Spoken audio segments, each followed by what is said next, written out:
Penelitian studi kasus. Studi kasus ialah suatu serangkaian kegiatan ilmiah yang dilakukan secara intensif, terperinci dan mendalam tentang suatu program peristiwa dan aktivitas baik pada tingkat perorangan, sekelompok orang, lembaga, atau organisasi untuk memperoleh pengetahuan mendalam tentang peristiwa tersebut. Pada umumnya, target penelitian studi kasus adalah sesuatu hal yang aktual, real life, dan unik. Pada penelitian studi kasus, biasanya peneliti mencari sesuatu hal yang menarik atau unik untuk dijadikan sebuah penelitian. Selanjutnya yaitu manfaat. Yang pertama, manfaat studi kasus merupakan sarana utama bagi penelitian, yakni menyajikan pandangan subjek yang diteliti. Yang kedua, studi kasus merupakan sarana utama bagi penelitian studi kasus menyajikan uraian menyeluruh yang mirip dengan apa yang dialami pembaca dalam kehidupan sehari-hari. Yang ketiga, studi kasus merupakan sarana efektif untuk menunjukkan hubungan antara peneliti dengan objek atau informan, dan studi kasus terbuka bagi penelitian atas konteks yang turut berperan bagi pemaknaan atas fenomena dalam konteks tersebut. Yang keempat, studi kasus memungkinkan pembaca untuk menemukan konsistensi internal yang tidak hanya merupakan konsistensi gaya dan konsistensi faktual, tetapi juga kepercayaan. Ciri-ciri penelitian studi kasus, diantaranya yang pertama menggunakan pola berpikir induktif. Cara berpikir yang dimulai dari data-data atau fakta yang bersifat khusus, kemudian diambil suatu kesimpulan yang bersifat umum, sehingga sebagai pengetahuan baru. Yang kedua, partisipan sangat diutamakan dan dihargai tinggi karena peneliti menjadi pendekatan yang digunakan dalam hal penelitian kualitatif ini. Tidak jauh berbeda dengan yang lainnya yang masuk dalam penelitian kualitatif, di mana partisipan dalam hal ini informan itu menjadi objek yang sangat diutamakan dan dihargai tinggi. Yang ketiga, rancangan penelitian tidak baku, bersifat dinamis dan bisa berkembang. Kemudian, yang keempat, subjek yang diteliti, data dan sumber data serta alat pengumpulan berubah-ubah sesuai dengan kebutuhan. Yang kelima, peneliti adalah alat pengumpulan data, mungkin sama seperti pendekatan-pendekatan lainnya di dalam penelitian kualitatif. Di sini penelitian kualitatif itu juga bagian penelitian dalam proses pengumpulan data, karena peneliti dalam hal ini langsung turun ke lapangan, jadi partisipasi aktif bersama objek yang diteliti. Kemudian yang terakhir yaitu analisis data dilakukan selama penelitian berlangsung dan setelah penelitian. Karakteristik yang pertama, fokus pada satu atau beberapa kasus dipelajari dalam konteks kehidupan nyata. Yang kedua, menjelaskan hubungan sebab akibat. Selalu ada faktor yang menyebabkan suatu peristiwa dan apa akibat peristiwa tersebut pada berbagai faktor lain dalam masyarakat. Hubungan sebab akibat di dalam sejarah disebut juga hubungan kausalitas. Lalu yang ketiga, ada pengembangan teori dalam fase desain penelitian, suatu metode penelitian yang digunakan untuk menghasilkan produk tertentu dan menguji efektivitas produk tersebut.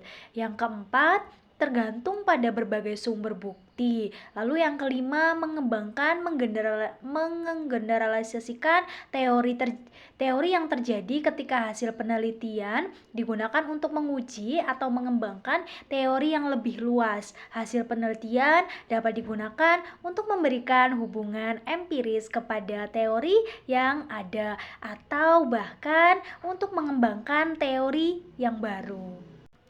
Tujuan studi kasus. Tujuan pertama studi kasus secara umum, tujuan dari penelitian studi kasus untuk mengungkapkan atau mendeskripsikan kekhasan suatu individu, kelompok, dan sebagainya. Selain itu, studi kasus juga dapat memberikan penekanan pada analisis suatu kasus dengan menggunakan sedikit saja jumlah atau kejadian atau fenomena dalam sebuah penelitian.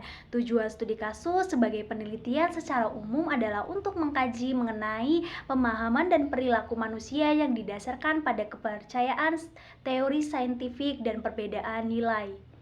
Yang kedua, tujuan studi kasus secara spesifik. Tujuan utama studi kasus yang bersifat introspektif adalah mengungkapkan bagaimana peristiwa-peristiwa diinterpretasikan oleh orang yang mengalaminya untuk memberikan kualifikasi terhadap hasil penelitian studi kasus. Introspektif ini sebagai suatu kajian, maka perlu menyampaikan pengalaman yang cukup unik untuk mewakili suatu sumbangan pada ilmu pengetahuan.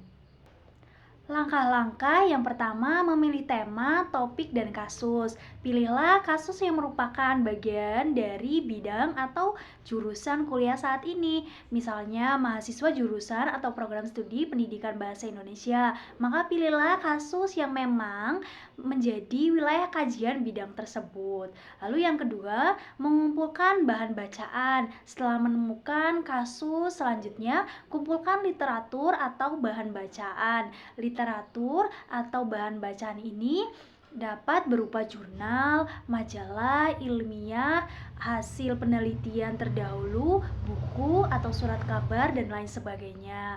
Yang ketiga, merumuskan fokus dan masalah penelitian. Tahapan selanjutnya yaitu merumuskan fokus dan masalah penelitian supaya dapat dikonsentrasi pada satu bahasan.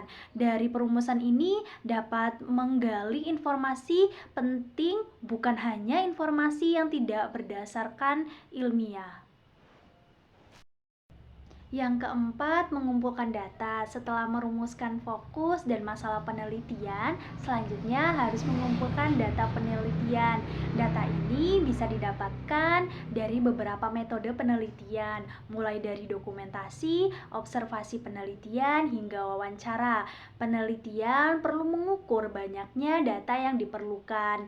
Waktu pengumpulan data dimulai dan berakhir menentukan informan untuk diwawancarai dan menemukan kapan serta di mana wawancara akan dilakukan.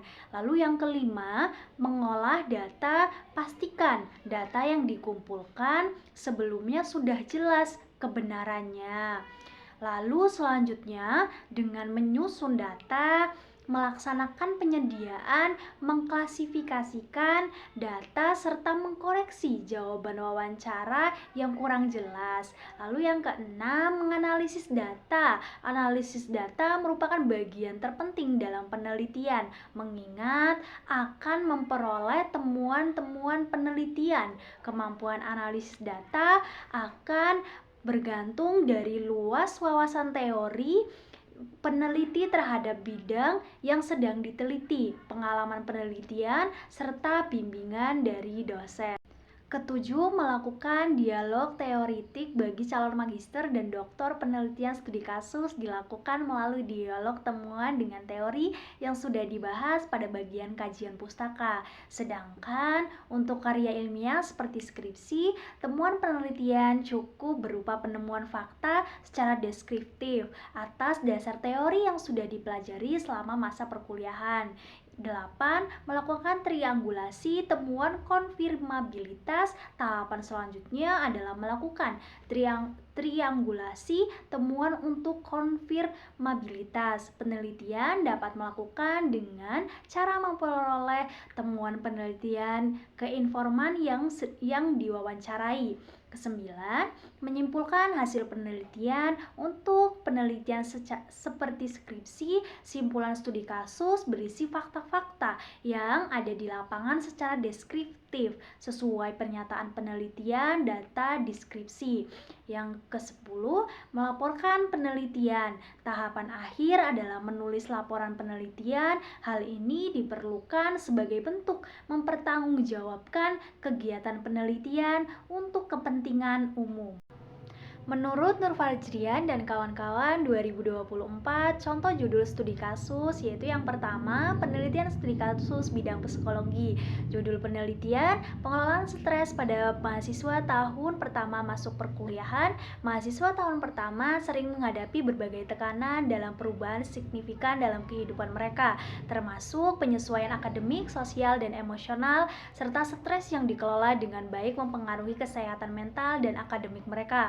Penelitian ini juga memahami sumber-sumber stres pada mahasiswa tahun pertama dan strategi yang mereka gunakan untuk mengelola stres tersebut.